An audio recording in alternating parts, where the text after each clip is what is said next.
ان عظیم الشان صحابہ میں شامل ہیں کہ جن کو قرآن پاک میں اللہ نے مومن کہہ کے پکارا ہے. وَحُرِّمَ ذَلِكَ عَلَى الْمُؤْمِنِينَ. اے مرصد اللہ فرما رہے ہیں زانی عورت کا نکاح زانی مرد سے ہوتا ہے اور زانی مرد کا نکاح زانیہ سے ہونا چاہیے, اور تو اللہ کی نظر میں مومن ہو گیا ہے. وَحُرِّمَ ذَلِكَ عَلَى الْمُؤْمِنِينَ. مرصد تیرا یہ نکاح حرام کر دیا گیا ہے. ایک توبہ کر لینے کے بعد اللہ آسمان کی بلندیوں سے اس کو مومن کہہ رہے ہیں جو گناہوں میں لتھڑا ہوا تھا, جو گناہوں میں اٹا ہوا تھا. میرے بھائیو, توبہ انسان کے صرف گناہوں کو معاف نہیں کرتی, درجات کو بھی بڑھاتی ہے.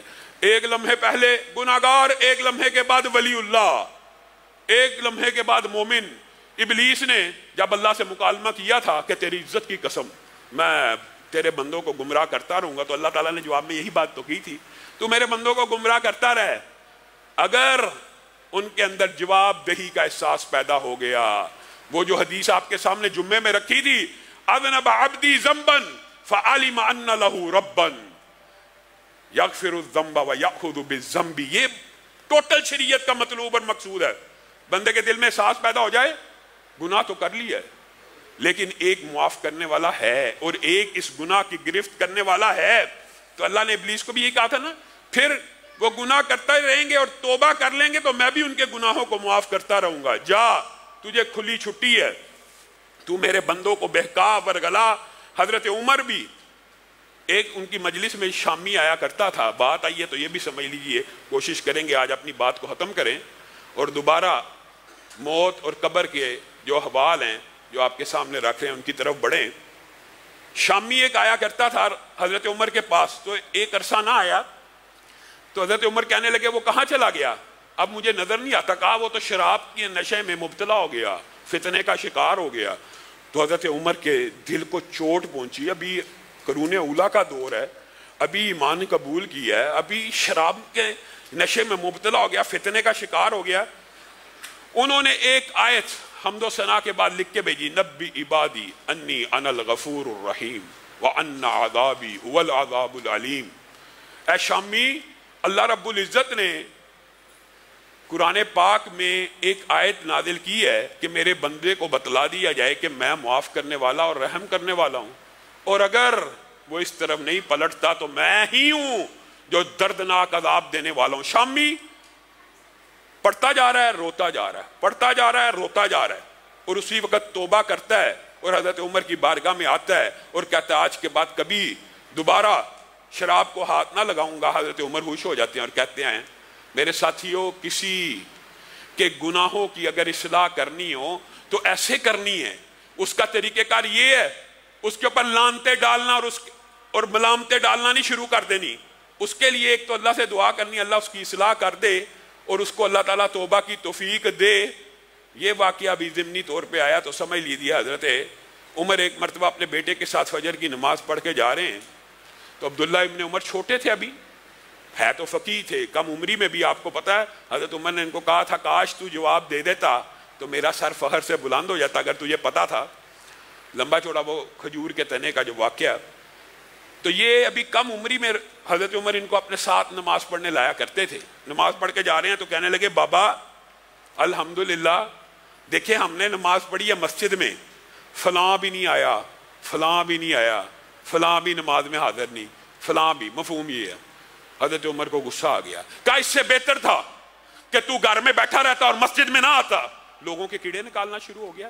ان کے لیے دعا کر, ان کے لیے ہدایت کی. مراد یہ ہے کہ اگر کسی کو توبہ کی طرف مائل بھی کرنا ہے تو اس کو لعنت ملامت کرنے کی بجائے اس کو اللہ کے عذابوں سے ڈرا کر اللہ کی رحمت کی طرف متوجہ کیا جائے. اور پھر ایک بات جو آج کے حالات کے اوپر بڑی زیادہ منطبق ہے, لوگ وظائف پوچھتے ہیں, انشاءاللہ ذکر کے باب میں وظائف بھی آپ کے سامنے رکھیں گے, لیکن وظائف پوچھتے ہیں جی مشکل آ گئی ہے, مصیبت آ گئی ہے, غم کا شکار ہیں, پریشانی کا شکار ہیں. آج کل یہی سوال ہے نا, اولاد نہیں ہے, مال کی قلت ہے, کھیتی باڑی نہیں چل رہی, یعنی کاروبار نہیں چل رہا. بنیادی طور پر یہ ساری کی ساری جتنی معاشرے کی بیماریاں ہیں وہ ایک توبہ اور استغفار کے وظیفے کے اندر پوشیدہ ہیں. اور یہ بات قرآن کی آیت سے بھی ثابت ہے، فَقُلْتُ اسْتَغْفِرُوا رَبَّكُمْ إِنَّهُ كَانَ غَفَّارًا يُرْسِلِ السَّمَاءَ عَلَيْكُمْ مِدْرَارًا وَيُمْدِدْكُمْ بِأَمْوَالٍ وَبَنِينَ وَيَجْعَلْ لَكُمْ جَنَّاتٍ وَيَجْعَلْ لَكُمْ أَنْهَارًا۔ 6 کی 6 علاج اس آیت مبارکہ میں اللہ رب العزت نے بیان کر دیے۔ پہلا علاج انہو کان غفارا، مراد یہ توبہ لے کے آؤ، سارے گناہ معاف۔ سارے گناہ جب معاف ہو جائیں گے تو پھر اللہ تعالیٰ آسمان سے بارشوں کو بھی نازل کرے گا، بیٹے بھی دے گا، مال بھی دے گا، گھر بھی بنائے گا، اس میں باغات بھی بنائے گا، اس میں نہریں بھی روا ہو جائیں گی، رزق حلال بھی فراہ مل جائے گا۔ حسن بصری کے پاس ایک بندہ آ گیا، آ کے کہنے لگا اولاد کوئی نہیں ہے۔ حسن بصری نے کہا استغفر اللہ پڑھا کر، استغفار کیا کر، اللہ سے توبہ کیا کر، اللہ سے معافی مانگا کر۔ دوسرا آ گیا رزق نہیں ہے، حسن بصری نے کہا استغفار کیا کر۔ تیسرا آ گیا کھیتیوں میں بارش نہیں ہوتی، کھیتیاں بارش نہیں برساتی، اس کو بھی یہی کہا۔ 4 لوگ مختلف قسم کی پریشانیاں لے کے آئے، چاروں کو ایک ہی وظیفہ بتایا، اور وہ وظیفہ کیا تھا؟ استغفار، کہ اللہ تعالیٰ سے توبہ کرو گے تو اللہ رب العزت یہ جو اس آیت میں 6 فوائد بیان کیے ہیں وہ 6 کے 6 آپ کو مل جائیں گے۔ اور اس کے اندر یرسل السماء علیکم مدرارا، اس کے اندر ایک بات مفسرین نے یہ لکھی ہے کہ بارشیں تمہاری مرضی کے مطابق ہوا کریں گی۔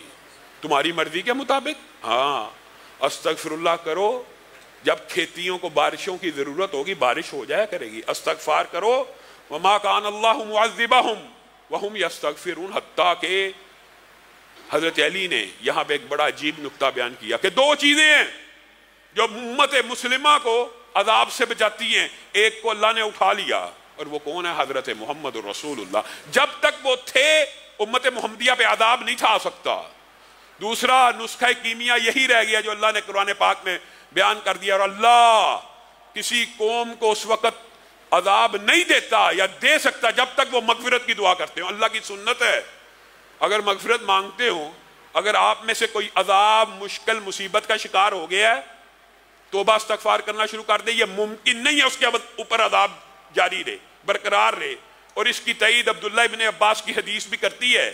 امام البانی نے اس حدیث کو ضعیف لکھا، لیکن ان کے جواب میں احمد شاکر نے جو ضعف انہوں نے بیان کیا اس کو دور کیا، پورے کا پورا ایک انہوں نے اس کے اوپر پمفلٹ لکھا ہے۔ حدیث کیا ہے؟ حدیث مفہوماً ویسے بھی قرآن کی آیت کے مطابق ہے کہ جو بندہ استغفار کو لازم پکڑ لے گا، لازم پکڑ لے گا سے مراد یہ ہے، یہ بنیادی طور پہ حدیث میں جب لازم پکڑنے سے مراد یہ ہوتی ہے، اس سے مراد یہ نہیں کہ باقی سارے وظیفے چھوڑ دے گا، اس سے مراد یہ ہوتی ہے کہ سب سے زیادہ تعداد اس وظیفے کی بنا لے گا۔ تو پھر کیا ہوگا؟ عبداللہ ابن عباس کی حدیث میں اس کے اللہ رب العزت سارے غم دور کر دے گا۔ یہ قرآن کی آیت بھی ہے کہ اللہ تعالیٰ معاف کرنے والا ہے، جب سارے گناہ معاف ہوتے ہیں تو غم دور ہو جاتے ہیں۔ پھر کہا سارے غم اگر بندے کے دور ہو جائیں نا، وہ دنیا کا خوش قسمت انسان ہے۔ پھر دوسری بات اس حدیث میں اس کی ساری مشکلات ختم کر دے گا۔ کیا چاہیے؟ اور غم بھی دور ہو گئے، مشکلات بھی دور ہوگی، وَيَرْزُقْهُ مِنْ حَيْثُ لَا يَحْتَسِبُ، اور رزق وہاں سے دے گا جہاں سے وہ گمان نہیں کرتا۔ اس حدیث کے اندر یہ جو 3 باتیں بیان ہوئی ہیں، قرآن پاک کی آیات کو سامنے رکھ کے دیکھ لے۔ فَقُلْتُ اسْتَغْفِرُوا رَبَّكُمْ إِنَّهُ كَانَ غَفَّارًا يُرْسِلِ السَّمَاءَ عَلَيْكُمْ مِدْرَارًا وَيُمْدِدْكُمْ بِأَمْوَالٍ، مال بڑھائے گا، بیٹے بڑھائے گا۔ اور یہاں پہ مال اور بیٹوں کے بعد پھر اللہ تعالیٰ نے جو انہار کا ذکر کیا ہے، جو باغات کا ذکر کیا ہے، بنیادی طور پہ یہ کنایا بھی ہے کس کی طرف؟ رہائش گاہیں بھی دے گا۔ رہائش گاہیں دے گا تو باغ ملیں گے نا، رہائش گاہیں دے گا تو باغ ملیں گے۔ اور پھر صرف رہائش گاہیں اور باغ نہیں ملیں گے، اللہ تعالیٰ ان کو ڈیکوریٹ بھی ایسے کرے گا کہ ان کے اندر چشمے بہتے ہوں گے۔ مراد یہ جو لگژری لائف اگر تم دنیا میں بھی گزارنا چاہتے ہو تو آؤ، توبہ کرو، استغفار کو لازم پکڑو، اللہ تعالیٰ یہ تمہاری ساری جمی خواہشات کو اسی دنیا میں پورا کر کے تمہاری آنکھوں کے سامنے دکھا دے گا۔ پھر بھی میں اور آپ اگر استغفار کی طرف نہیں آتے تو ہم مجرم ہیں۔ رسول اللہ صلی اللہ علیہ وسلم ایک نشست میں 70 مرتبہ استغفار کر لیا کرتے تھے۔ آپ رسول اللہ صلی اللہ علیہ وسلم کو کیا ضرورت تھی استغفار کی؟ آپ اپنے درجات کو بلند کرنے کے لیے. اور ایک ڈاکٹر ارشاد صاحب نے آپ کے سامنے پہلے یہ بات رکھی تھی لیکن ہم نے سنی, ہمیں سمجھ نہ آئی. استغفار بنیادی طور پہ ایک صابن کا, ایک دھلائی کا, ایک صرف کا کام کرتی ہے. ہم نے معاشرے میں کیا دیکھا ہے کہ بندہ گناہوں سے آلودہ ہے. جب بندہ گناہوں سے آلودہ ہو گیا گویا اس کا جسم بدن میل کچیل میں چلا گیا, دل کالا ہو گیا, دل پہ نقطے پڑ گئے, دل بیمار ہو گئے, دل مریض ہو گئے, کفل پڑ گئے, مورے لگ گئی, پتھر ہو گئے. یعنی پورے کا پورا بدن بدبودار ہے, پورے کا پورا بدن مریض ہے, پورے کا پورا بدن گندا ہو چکا ہے.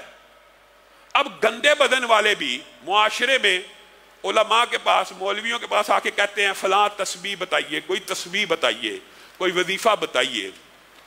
ان کو بتایا جاتا ہے سبحان اللہ پڑھا کرو, الحمدللہ, انشاءاللہ اس کے فضائل کے حوالے سے موقع ملا تو کبھی گفتگو کریں گے. یہ تسبیحات کیا گناہوں سے لتھڑے ہوئے جسم کو, گناہوں سے آلودہ جسم کو اس طرح فائدہ پہنچا سکتی ہیں جو فائدہ گناہوں سے پاک جسم کو پہنچائیں گی؟ اس کی مثال محدثین نے یوں بیان کی ہے کہ یہ جو استغفار ہے یہ بنیادی طور پہ صابن اور صرف کا کردار ادا کرتا ہے. آپ کے کپڑے میل کچیل سے بھر جائیں, گندے غلیظ ہو جائیں, استغفار کرتے رہیں تو اللہ تعالیٰ یہ میل کچیل اس سے دور کر دے گا. اب ریکوائرڈ ہے, اب ان کپڑوں کو ریکوائرڈ ہے کہ یہ کپڑے میل کچیل سے پاک ہو گئے تو ان کے اوپر خوشبو بھی لگے, ان کے اوپر پرفیوم بھی چھڑکی جائے. وہ پرفیوم تسبیحات, تحلیلات, اللہ اکبر تکبیرات اور لا حول ولا قوت الا باللہ اور درود پاک وہ ہیں. اگر ایک بندہ کوشش کرے کہ میں صرف تسبیحات سے ہی اپنا کام چلا لوں تو اس طرح کام نہیں چل سکتا. عارضی طور پہ گندے کپڑے کے اوپر آپ جتنی مرضی پرفیوم چھڑک دیں تو وہ کتنی دیر بعد غائب ہو جائے گی, چند لمحوں کے بعد, اس کا وہ اثر نہیں رہے گا. تو ابتدا اس سے کرنی چاہیے کہ میں نے کثرت کے ساتھ استغفر اللہ الذی لا الہ الا هو الحی القیوم واتوب الیہ یہ پڑھنا. اگر رسول, اچھا یہ پڑھنے میں نا ٹائم بھی کوئی نہیں لگتا. آپ میں سے جس بندے کو یہ تجربہ اور عادت ہو جائے نا, لیکن نیت ہونی چاہیے. نیت وہی بات, امید بھی اللہ سے اور سوال بھی اللہ سے. استغفر اللہ استغفر اللہ استغفر اللہ آپ پڑھنا شروع کریں. آپ 1 منٹ کے اندر ایک تسبیح پڑھ سکتے ہیں, پوری کی پوری 100 مرتبہ پڑھ سکتے ہیں 1 منٹ میں. جب کسی کو کہا جاتا ہے 10 مرتبہ پڑھ لیا کرو, یعنی 10 تسبیحات نکال لیا کرو, ان کو لگتا ہے یہ بڑا لمبا وظیفہ. لیکن اگر آپ یہ کر کے دیکھیں گے, آزمائیں گے, تو پھر آپ کی زندگی کے اندر حالات بھی بدلنا شروع ہو جائیں گے. اور عبداللہ ابن عباس کی حدیث اور قرآن کی اس آیت کے مطابق اللہ تعالیٰ پہلی بات آپ کو گناہوں سے پاک کرے گا, پھر آپ کو مال دے گا, پھر آپ کو اولاد دے گا, پھر آپ کو رہائش گاہیں دے گا جن میں بڑے بڑے باغات ہوں گے. پھر ان باغات کو بھی اللہ خود ڈیکوریٹ کر کے دے گا. یعنی آپ کے پاس ایسے وسائل اسباب پیدا ہو جائیں گے کہ آپ ڈیکوریٹ کر سکیں, یا آپ کی کھیتیاں ہوں گی, آپ کے باغات ہوں گے جن پہ وافر پھل آئے گا. یعنی ہر طرف سے رزق کی بارش کہاں سے آئے گی؟ اس استغفار سے آئے گی. اور سید الاستغفار, سید الاستغفار ایک وظیفہ ایسا بھی اللہ رب العزت نے نبی کریم کے ذریعے ہمیں بتایا ہے کہ جو بندہ بھی 1 مرتبہ صبح, صرف 1 مرتبہ, 10 20 100 دفعہ, 1 مرتبہ شام کو پڑھ لے تو اللہ تعالیٰ نہ صرف اس کو گناہوں سے پاک کر دیتے ہیں بلکہ جنت الفردوس میں داخل کر دیتے ہیں. آپ اور میں یاد تو کرتے نہیں, سب جائیں بخاری شریف اٹھائیں, سید الاستغفار دیکھیں کیا کہاں لکھا ہے, پڑھیں. اللہم انت ربی لا الہ الا انت خلقتنی وانا عبدک وانا علی عہدک ووعدک ما استطعت اعوذ بک من شر ما صنعت ابوء لک بنعمتک علی وابوء لک بذنبی فاغفر لی فإنہ لا یغفر الذنوب الا انت. یہ یاد کرنا مشکل نہیں ہے. بعض روایات میں لفظ ابو لک بذنبی اور بعض میں ابو بذنبی, دونوں میں کوئی فرق نہیں ہے. 19-20 کے حرف کے فرق سے دونوں روایات موجود ہیں. آپ پڑھیں, یہ سید الاستغفار ہے.